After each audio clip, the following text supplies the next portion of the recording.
경주 최부잣집 아시죠? 부자는 어떻게 살아야 된다. 노블리스 오블리주의 전형적인 사람이죠. 경주의 땅이 그 사람의 땅을 밟지 않고는 지나갈 수 없을 정도로 어마어마한 부자인데 그 모든 재산을 조국의 독립에 임시정부와 독립활동에 다 썼습니다. 그래서 임시정부의 활동 예산의 절반을 이 최부자가 됐다고 하죠. 놀라운 것은 자기 자손에게는 단 한 푼도 남겨주지 않았대요. 그 엄청난 재산을 전부 다 떨어서 또 마지막 남은 것까지도 나라에 바치고 교육사에 바치고 자기 자손에게는 단 한 평도 단 하나 나눠주지 않았다고 하는 겁니다. 이분의 철학은 주변에 몇십 리 있는 사람 중에 굶어 죽는 사람이 없도록 하라. 이게 자기의 삶의 철학이죠. 오늘 이 사람의 이야기는 두 가지를 우리에게 알려드립니다. 그러니까 소유가 중요한 것이냐 아니면 전달이 중요한 것이냐, 이게 중요하죠. 소유가. 자, 여러분이 재산이 한 1,000억 정도 있다고 그럽시다. 1,000억 정도 있는 걸 여러분 죽을 때 가져가십니까? 이 1,000억 정도의 재산을 가장 효과 있게 효율적으로 사용하려면 어떻게 사용해야 될까요? 여러분 한번 생각해 보십시다. 내가 가진 것이 1,000억인데 이걸 어떻게 효율적으로 사용해야 될까요? 자식에게 다 나눠줍니까? 그게 제일 효율적인 거 아니면 이것을 더 많은 사람들이 나눌 수 있고 잘 쓸 수 있도록 나누는 게 좋을까요? 우리가 이걸 생각해 볼 필요가 있다는 거죠. 우리는 이 한계를 뛰어넘지를 잘 못합니다. 제 자신한테 자꾸 물어보죠. 네가 가진 것을 자식에게 나눠줄 것인가 아니면 세상 정말 필요한 곳에 나눠서 더 많은 사람에게 유익을 끼칠 것인가 하는 것이 진짜 중요한 것입니다. 뭔지를 우리가 잘 알면서도 선택하기가 쉽지 않다고 하는 겁니다.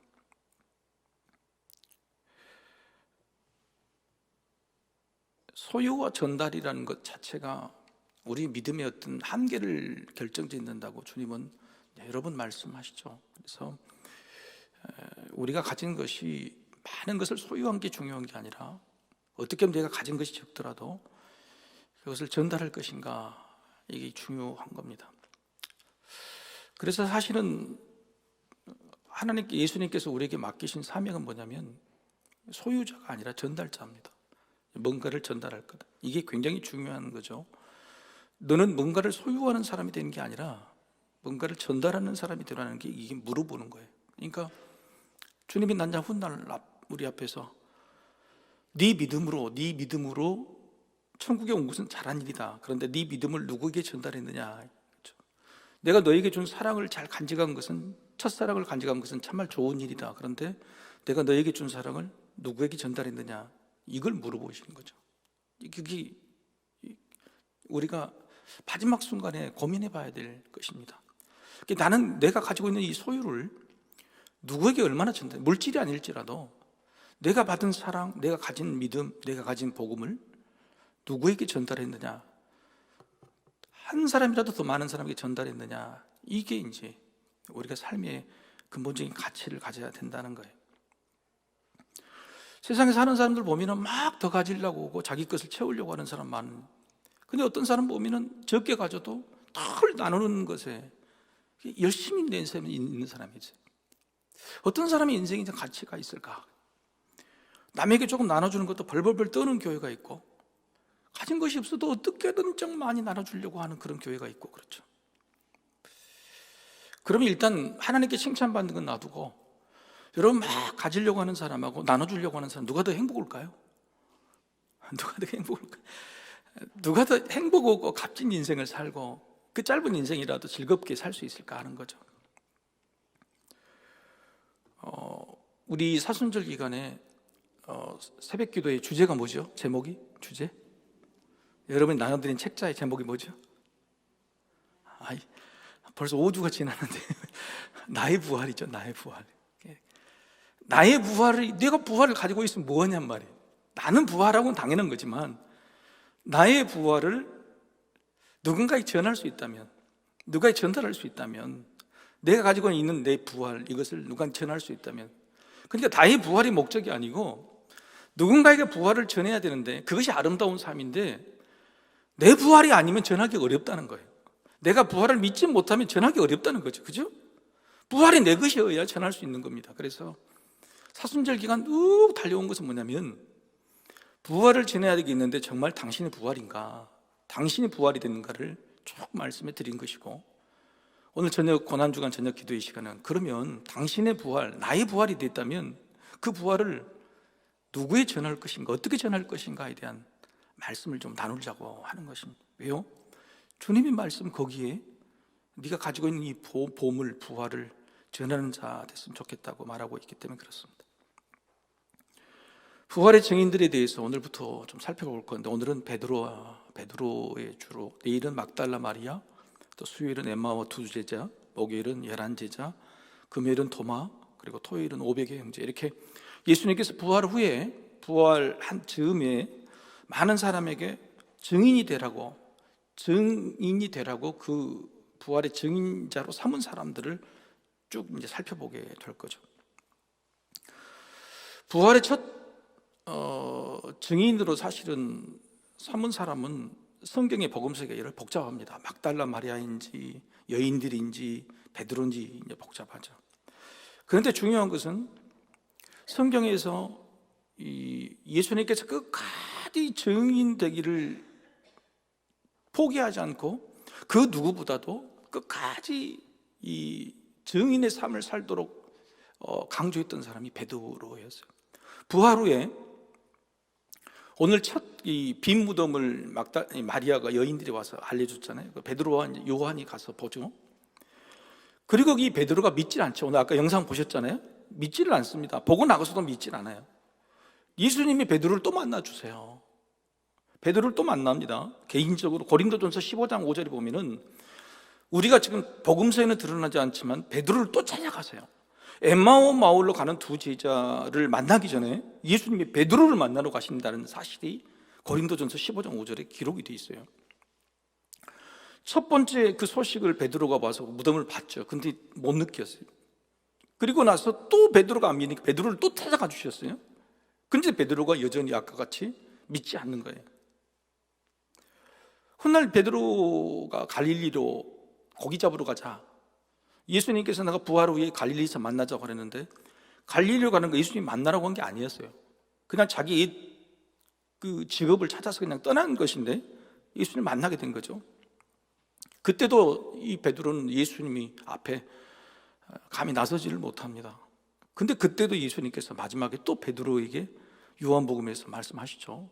요한복음에서 베드로의 아까 자책감, 나는 예수님께 더 이상 말할 수 없어. 아까 제자가 영상에 보셨잖아요. 다른 제자들이 베드로는 어디 있었어? 그랬더니 나는 앞으로 예수님 앞에 나설 수 없는 사람이야. 패배의식에, 예수님 부인했던 패배의식에 쩔어서 끝까지 예수님께서 증인된 사람을 여러 번 만나주셨어도 끝까지 돌이키지 못한 사람이 베드로죠. 근데 그 마지막에 예수님이 베드로에게 물으시는 게 뭐냐면, 전달자로, 어떻게 보면 복음의 전달자로 삼고 싶은데 그게 안 되는, 그게 넘지 못하는 베드로에게 예수님 물으시는 세 가지 질문이 있죠. 그게 뭐죠? 네가 나를 사랑하느냐는 거죠. 그러니까 예수님이 베드로를 사랑하는 것은 분명한데, 전달자로 자기가 나설 수 없는 그 한계 벽이 뭐냐면, 자기가 실망스럽거든. 나는 주님을 사랑한 줄 알았는데 주님을 부인했어요. 내가 있는 믿음이 내가 봐도 너무너무 형편없는 거예요. 그것을 뛰어넘을 적부터 전달을 못하는 겁니다. 주님이 우리를 사랑하시는 거 믿으십니까? 믿죠. 다 믿죠. 주님이 우리를 죽으신 거 믿으십니까? 다 믿죠. 근데 여러분이 주님을 사랑하시는 것을 믿으세요? 이러면 전달을 못하는 거예요. 중요한 것은 주님이 우리를 사랑하셨다고 중요한 게 아니고 내가 주님을 사랑하는지를 스스로 확신하는 게 너무너무 중요해요. 내가 누군가를 막 사랑하게 되면 그 사람에게 난 너 사랑한다고 이야기하고 뭘 갖다 주기도 하고 자랑도 하고 막 그럴 거 아닙니까? 베드로가 지금 한 게 전달자가 못된 이유라면, 주님이 너무너무 사랑하셔서 여러 번 찾아오셔도 자기 자신이 내가 주님을 사랑하는 실을 확신을 못하는 거예요. 나는 예수님 부인했던 사람인, 바로 이걸 못 뛰어넘기 때문에 주님이 베드로를 전달자로 삼으려고 해도 못하는 겁니다. 그래서 예수님이 마지막 순간에 물어보시는 질문이 의미가 없는 거예요. 네가 나를 사랑하느냐? 잘 모르겠다는 거예요. 확신이 없어요. 주님이 아시죠. 주님이 아십니다. 지가 확신인 게 아니라 주님이 아시죠. 사랑하는 성도 여러분, 다시 한번 여쭙겠습니다. 여러분 주님 사랑하십니까? 그렇죠. 이게 진짜 고백이 되는 거예요. 이게 진짜 고백이 될 때 주님이 우리에게 정말로 맡겨주신 소유에서 전달로 넘어가게 해야 되는 거예요. 누군가를 진짜로 사랑하는 것을 내가 스스로 확신하게 될 때 내가 가진 이것을 줘도 아깝지가 않아요. 내가 누군가를 사랑하는 것이 현찬해 그러면 이거 뭘 줘도 아깝지. 근데 난 누군가를 사랑하는 게 확실하다 그러면 뭘 줘도 아깝지가 않은 거예요. 바로 이런 것이죠. 그래서 우리가 전달자로 전달하는 삶으로 바꾸기 위해서는 우리가 누군가를 사랑하는 것이 스스로 확신이 있느냐 이런 게 중요해요. 사랑하는 자식이나 사랑하는 부부간에 진짜 사랑한다면 내가 뭘 줘도 뭘 아깝겠어. 최선을 다해 줄 수 있는 거죠. 예수님도 마찬가지라고 하는 겁니다. 우리 인생의 가치를, 우리 인생의 아름다운 우리 인생에 대해 가치를 좀 가치 있게 만들고 싶다 그러면 그것은 누군가에게 전달하는 것입니다. 연결하는 거예요. 자, 우리가 한번 생각해 보십시다. 나중에 지금 북구에가 지금 식당을 또 만들었죠. 1,000원짜리 식당이 없어졌다가 다시 만들어서 최근에 또 이게 생겼습니다.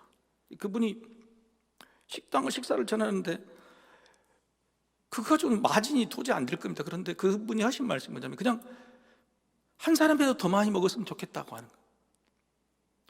최근에 어디 목사님 유튜브를 봤는데 25년 목회를 했는데 목회를 그만뒀어요. 말씀을 그렇게 많이 전해도 전달자로 살아도 뭔가 채워지지 않는데 이분이 그만두고 3,000원짜리 식당을 만들어서 3,000원짜리 식당을 만들어가지고 음식을 수많은 힘들고 어려운 사람들에게 나눠주는 그 일. 너무너무 행복하다는 거예요. 뭔가를 전달하고 하는 거, 그거 많은 사람이 한 사람에 또 전달받는 그 삶이 내 인생을 이렇게 값어치 있게 가치 있게 만들 수 있는 것인지 몰랐다고 하는 거예요. 자, 여러분이 가진 복음, 여러분이 가진 예수라는 그것 때문에 여러분 천국 가는 것은 돼요. 하지만 여러분이 가진 그 복음, 천국, 예수를 이래서 10명에게 전한 사람하고 1,000명에게 전한 사람하고 인생의 가치가 얼마나 풍성해질 것인가, 주님 앞에 섰을 때 우리 마음이 얼마나 행복할 것인가의 차이는 너무너무 큰 차이가 있다는 거예요. 그런데 우리 자신을 한번 보시죠. 내 옆에 있는 사랑하는 사람이나 친구들이나 가족에게도 예수를 전하는 것 자체가 부끄럽고 힘들고 어렵고 그런다 그러면 사실은 우리 인생의 자치, 스스로의 가치에 대해서 확신이 없는 겁니다. 아니, 내가 가진 것이 그렇게 누구에게 부끄럽게 전할 만큼 보잘것없는 거냐 말이에요. 여러분의 산 인생 받은 사랑이 누구에게 전하지 못할 만큼 그렇게 부끄럽고 보잘것없어요? 아니잖아요. 거기에 대한 확신이 있냔 말이에요. 베드로는 그게 없는 거예요. 베드로가 예수를 부인했기 때문에 그렇지만은 그 부인한 것도 있지만 예수님이 베드로가 오늘 그 마리아 왔던 그 빈 무덤에서 저는 그런 생각을 해봤어요. 성경에 보면은 오늘 본문에는 아까 베드로가 들어간 것처럼 보이죠. 처음에 올 때 오늘 본문을 잘 읽어보면 베드로하고 사랑하는 제자 요한입니다. 그 둘이 같이 달려왔어요. 쫙 달려옵니다. 달려와가지고 누가 먼저 들어갔어요? 무덤에? 요한이 먼저 들어갔죠. 베드로는 못 들어가는 거예요. 그 다음에 오늘 아까 영화를 보면 베드로가 들어간 것처럼 보이지만 그렇지 않아요. 누가복음 24장 12절에 보면요, 무덤에 달려가서 구부려 들여다보니, 그러니까 어떻게 하냐면 들어간 게 아니고 이렇게 넣고 이렇게 이 정도인 거예요. 근데 만약에 한번 생각해 보세요. 베드로가 진짜로 막달라 마리아 요한처럼 들어가가지고 막 사방대 뒤져보고, 예수님이 안 계시잖아요. 지금 안 계신 게 분명히 맞잖아요. 그럼 뭔가 살아났든지 뭐 도둑 맞았든지 그럴 거 아닙니까? 그러면 제 같으면은, 여러분 막달라 마리아가 내일 말씀드리겠지만 막달라 마리아 어떻게 예수님 만났어요? 오늘 천사를 만났잖아요. 예수님 어떻게 만났어요? 그 자리를 안 떠난 거예요. 예수님 시신이라도 찾아야 되겠다고, 나는 끝까지 여기서 버텨서 나 주님 만나봐야 되겠다고, 그런 마음이 있는 거예요. 그래서 예수님이 막달라만이 만나주신 거예요. 베드로가 만약 여기 와서 그 복음을 전환받은 것을 끝까지 그 자리에 버티고 있었다 그러면 부활하신 주님이 분명히 베드로를 만나주셨을 거예요. 베드로는 끝까지 살펴보지도 못하고 끝까지 기다리지도 못했다. 조금만 우리가 끝까지 버틴다면 우리 부족한 믿음이라도 부족한 열심이라도 주님이 찾아오실 줄로 믿습니다. 분명히 주님이 찾아오세요. 왜요? 베드로는 처음부터 어떻게 선택하셨어요? 너는 고기를 낚는 어부가 아니라 사람을 낚는 어부라고 이미 너는 전달자로 이미 우리를 택해 주셨단 말이죠. 우리를 처음에 예수 믿게 하는 것이 뭐냐면 고기를 낚는 어부가 아니라 사람을 낚는 어부라고. 네 인생을 낚는, 네 인생을 채우는 사람이 아니라 뭔가를 전하고 이런 사람으로 우리를 만드셨기 때문에 기어코 주님은 만드신단 말이에요. 그래서 우리가 조금 부인하고 때때로는 부족하고 연약하지만은 반드시 우리가 전하게 될 수 있을 정도로 주님 우리 와서 그렇게 전달자를 분명히 만드실 거라는 거예요. 끝까지 버티는 거, 끝까지 기다렸다면 오늘 베드로는 분명히 가장 첫 전달자가 되었을지도 모릅니다. 그리고 나머지는 자기 제자들을 찾아가서 수제자답게, 처음 제자답게, 그리고 자기가 3번 부인한 그것들을 만회할 수 있는 제자들에게 나는 주님이 나를 부활한 주님 만났다고 부끄러워했던 자기 제자들 앞에 부끄러웠던 모습들을 정말로 만회할 수 있었을 겁니다. 공부를 하는 사람들 게으른 사람이 좀 있죠. 게으른 사람이 있어요. 시간이 다 되면 공부가 이러면 한번 생각해 보세요. 내일 시험 본다 그러면 시험 보기 10일 전에 공부가 잘 될까요? 하루 남은 그날 저녁에 잘 될까요? 예, 하루 남은 그날 저녁에 잘 된 사람이 있어요. 그거 몰아가지고 막 그때 하는 사람이 있단 말이에요. 기자가 기사를 송고할 때에 데드라인이라고 있습니다. 데드라인. 그러니까 아침에 조간신문에 나오려면 오후 3시나 4시까지 기사를 넣어야 된대. 기사를 넣어야 된다. 근데 그 기사를 3시, 4시까지 말고도 막 귀한 일, 아주 중요한 사건들은 저녁에도 나오고 그러잖아요. 그래서 가끔 우리가 스포츠 기사 같은 것을 보면은 스포츠 기사가 분명히 연장전까지 가가지고 2대1로 역전했는데 어떻게 보면 기사가 1대1 비긴 것만 나온 데도 있잖아요. 그렇죠? 이 데드라인 그것을 넘기고 못 이기고 어려운 마음에 이것 때문에 실제적으로 우리가 전달하는 것이 분명히 2대1로 이긴 건데 우리는 1대1로 비겼다고 전달할 수가 있단 말이에요. 예수님은 십자가에서 죽은 것이 아니고요, 그걸로 끝난 것이 아니고 예수님 부활해서 이기셨어요. 완전히 이기셨단 말이에요. 여러분의 인생에서 뭘 전달하고 옵니까? 여러분 인생이 지금, 자, 여러분 인생을 한번 보십시오. 여러분 인생이 지금 완전 2대1로 역전한 인생입니까? 지금 1대1로 비까비까 하는 인생입니까? 지금 인생이 1대1로 지금 비까비까 하잖아요. 그죠? 내 인생이 지금 잘 샀는지 못 살았는지. 어저께 신방에 보니까 70이 넘으신 분이 목사님 제가 천국에 갈지 안 갈지 잘 모르겠어요. 그러니 우리 마음속에 그런 예수님에 대한 사랑, 이런 마음이 있는 거란 말이에요. 비까비까 하는 인생이란 말이에요. 근데 인생이 주님 만날 때가 가까울수록 우리가 부활이 정확해지고 천국에 대한 확신이 정확해진단 말이에요. 데드라인에 가까우면 가까울수록 사실은 그때까지 버티기만 버티면 우리는 더 큰 천국의 소망을 전달할 수 있고 더 큰 부활을 전할 수 있다 그 말이에요. 왜? 마지막 순간은 소유가 가벼워져요. 자식도 아무것도 아니에요. 그죠? 내가 죽는 순간에는 소유고 자식이고 다 소용없고 내가 천국 가는 그것만 보이게 되는 거예요. 데드라인이 가까울수록. 그래서 무슨 말씀이냐면 우리 삶이 지간한 것은 다 잊어도 점점 주님을 만날 가까울수록 소유 개념에서 뭘로요? 전달하는 전달 개념으로 우리 인생을 바꿔나가야 돼. 이게 안 되면은 여전히 우리 인생은 계속 그 소유 때문에 힘들고 소유 때문에 아프고 소유 때문에 상처받고 그것 때문에 부족감 느끼며 사는 거란 말이에요.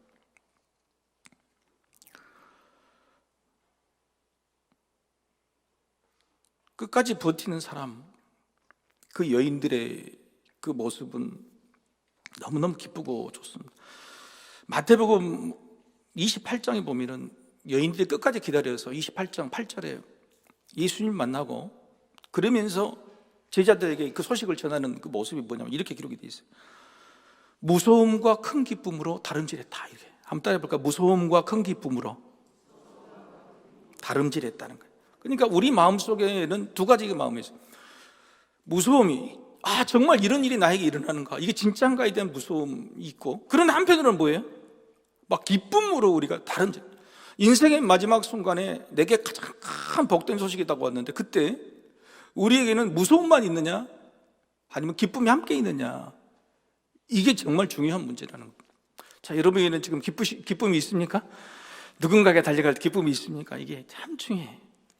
주님을 만나보려고 그날이 가까울수록 사도 바울은 내가 마지막 순간까지 다름질했다고 그러는데, 우리가 치는 다름질 가운데 정말로 이 기쁨이 있는가 즐거움이 있는가, 바로 그 차이는 내가 주님을 사랑하는 그 사랑의 확신이 있을 때, 다 정말 나 주님이 사랑해. 오늘 찬양을 하는데 너무 그냥 눈물이 나고 감사하더라. 오늘 찬양, 우리 찬양팀 너무 고맙습니다. 교육자들 여러분, 찬양팀 고맙지 않으십니까? 예. 왜 이 고마운지 아세요? 왜 고마울까요? 우리는 그냥 시간 되면 오잖아요, 그죠? 시간 되면 와서 그냥 찬양 부르나 찬양 부르고 그러는데, 찬양을 함께하는 과정 속에서 우리 안에 있는 숨겨져 있던 기쁨들이 조금씩 이끌어올려 주는 거예요. 여러분 인생에 오늘 다 한번 살아보, 하루 동안 여러분 안에 죽어있던, 숨어져 있던 기쁨을 끌어올려 주는 일이 몇 건이나 있었어요? 아니, 여러분 오늘 일주일 내내 한번 따져보십시다. 일주일 내내 여러분 인생 가운데 숨겨져 있던 기쁨을 막 끌어올려줘가지고 막 기쁨이 막 웃음이 나오고 눈물이 나올 정도의 기쁨을 끌어올려주는 사건이 뭐가 있었어요? 그런데 찬양이라는 것, 주님을 찬양한다는 것은 나도 모르게 내 안에 메말랐던 내 감정 속에, 메말랐던 내 믿음 속에 나도 모르게 있었던 그 숨겨져 있던 감정, 주님이 나를 사랑하시고 내가 주님을 사랑한다는 감정이 스멀스멀 올라와서 손을 만들게 되고 눈물을 흘리게 되고, 그렇게 만드는 것이죠. 왜 하나님께서 우리를 만드시면서, 사람이라는 존재를 만드시면서 너는 찬양하기 위해서, 나를 찬양하기 위한 그 존재로 내가 만들었다고 하는 것이죠. 우리가 전달자의 삶이 되려면은 주님을 내가 스스로 사랑한다는 확인, 그것들을 내가 끝까지 버텨서 반드시 확인해야 됩니다. 그리고 그 확인이 될 때에 우리 안에 나도 모르고 숨겨져 있는 기쁨이 막 흘러나와요. 그 기쁨으로 누군가에게 전달할 수 있게 되는 거예요.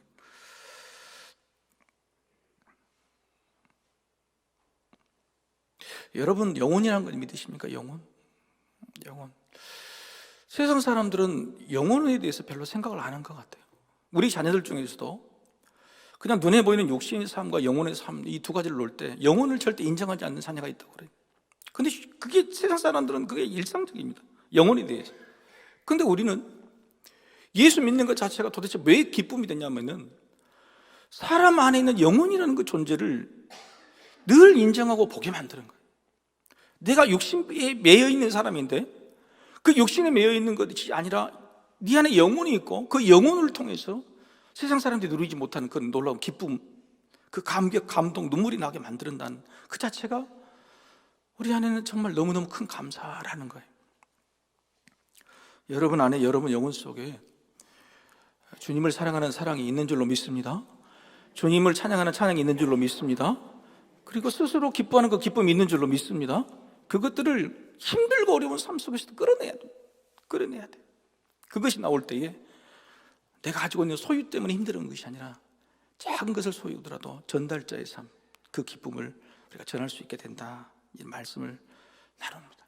베드로는 그것을 뛰어넘지 못해서 기어이 예수님께서 네 안에 있는 나를 사랑하는 것에 대한 확신을 끝까지 주시고 결국은 성령을 받고 나서 전달자가 됐죠.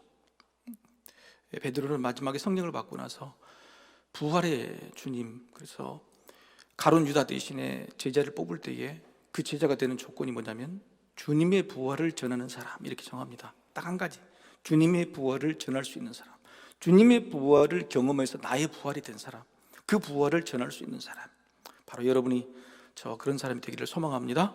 우리 같이 한번 찬양하십시다.